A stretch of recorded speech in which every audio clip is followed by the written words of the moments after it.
let's get to our big conversation of the morning. Harish Krishnan, co-CIO and Head Equity at ABSLMF, joining us this morning. Harish, great to have you on and speak with you as always. I mean, the flavor of the season, and I think the talk point of the morning is how we've done in Q2. So a bit of a review mood still going on. What are your hits and misses when you look back at the second quarter? And were you as positively surprised as some in the street are saying? Right, so we'd kind of hoped that, sequentially things would get better. Of course, this was a quarter marred by GST and its transitional impact. In totality, therefore, when we look at it, now that almost all the Q2 results are out, I think there have been more beats than misses. The overall trajectory does seem to suggest that, as we go into the December quarter and to the March quarter, things will get even better than where they are. So in totality, I would say that, it fits into our broader thesis that we have had about 3 or 4 quarters of single-digit earnings growth leading up to the September quarter. And going ahead, we should be looking at a double-digit earnings trajectory for aggregate earnings as we move into the next 4 to 6 quarters. Having said that, is there a base effect that you see playing out here, or an actual shift, looking at the last 4 or 5 quarters in that perspective, that can set the base for more growth? Because that's an important thing as well. If it's just base effect, then this is not something that you will see playing out, say, in the next couple of quarters. That's right. So obviously the comparable basis being where they are does provide for a tailwind. But even outside of that, we are specifically looking for 3 particular levers for acceleration of sequential growth. First came through in the budget of last year, wherein there was this tax deductions or the tax savings, which could be to the tune of about 1 lakh crore, especially to the top 10-15% of the consumer base. That was one. Secondly, we did have the GST cuts. That was a massive shot in the arm, specifically focused on the domestic side of the economy. So that's the second key lever that we think of, which is likely to increase the demand for domestic-oriented consumer segments. And the third, and I think often overlooked segment, is rupee depreciation. I think during the phase of rupee depreciation, of course, companies would want to wait and watch out for. But what we have seen is that almost 55 to 60% of top line of corporate India is actually geared towards the dollar. They are in some shape or form, getting the revenues which are dollarized. Think about metals, oil and gas, auto ancillaries. Of course, you've got pharma, IT, etc. It's a very large base of revenue pool which is in effect dollarized, and a weaker rupee, in some sense, as and when it stabilizes, that's the key, does tend to provide a fillip to earnings growth. So I think a combination of all these 3, apart from what you rightly called out, the base, which is reasonably in a softer zone, does provide an impetus for us to have greater confidence in our double-digit earnings growth narrative for the next 3 to 4 quarters. Got it. Harish, from a fund manager's perspective, earnings are a necessary condition, never the sufficient one. But the others, which is this whole geopolitical conversation, and I think a Jeffrey's note pointed out that there's a 5th straight surprise or rather strong show on the election side. So therefore, there is that premium that we tend to get. At some point of time, the AI play will reverse. Maybe the trade deal will happen. Do all of these together now make you constructive to sit on as less cash as you possibly may have if you had the opportunity in the last 12 months?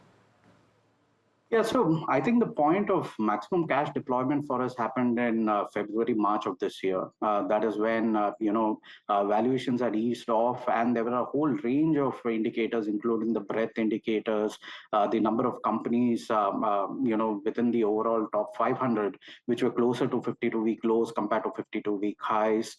If you were to look at the gap between, aggregate earnings and aggregate market cap, that was also the smallest gap. So at that point of of time, obviously, while there still were a lot of moving parts of the picture, we were a lot more, constructive on equities, primarily from the fact that a lot has kind of come through.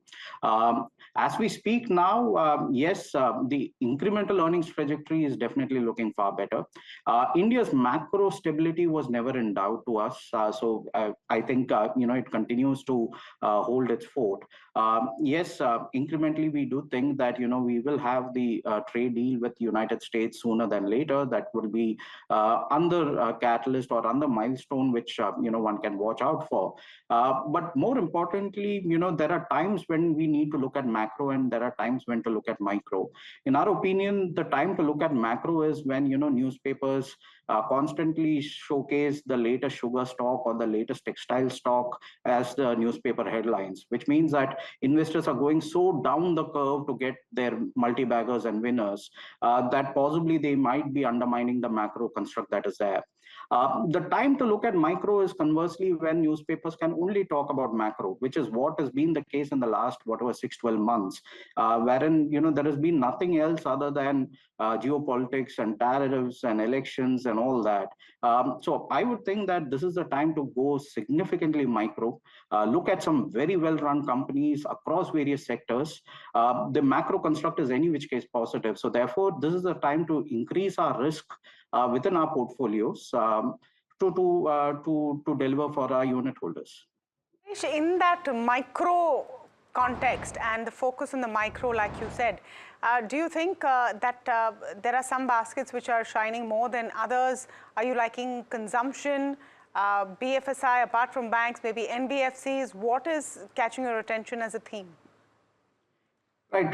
So we think that there are two baskets where we are far more constructive on. One is a basket of very low expectations, and one is a basket of mean reversion, wherein we think earnings fundamentals have historically been very good over the course of the last 5-10 years, but in the last 3-5 years has been a spate of disappointments. So starting with the second basket, I would say chemicals is right up there.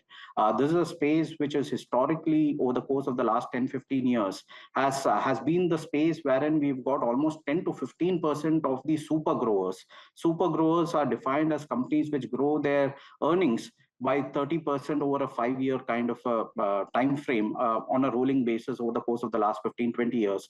And chemicals have generally been found, as one of the leading sectors having that. The current count is close to about 1.2%. That means that, there is a significant potential for this space to get their act right. They've done a lot of capex. There's been a lot of consolidation in that industry. I would think that that is an area where we are particularly interested. Similarly, if you look at consumer durables, this is a very large revenue pool segment, but very low profit pool segment. The fact that, we've got the largest players now getting listed, and listing generally does bring in a reasonable amount of discipline in terms of profit pool expansion. So that's again a space where, in the last 3-5 years haven't been anything much to write home about, but I would think that, provides a very good backdrop for entry out there. Similarly, if you take the case of, say, insurance companies, this has been a space, 5 years back or 7 years back, every large corporate and a banking entity wanted to set up an insurance company and to get themselves listed. Circle back today, we've seen many fringe players getting out, and the larger players actually getting much larger. Have they got rewarded by the stock markets? The answer is definitely no. And there we think is a potential where you can see that. So that's the basket wherein I would say there are some great companies who are doing the right things. And there is a scope for mean reversion over the course of the next 3-5 years.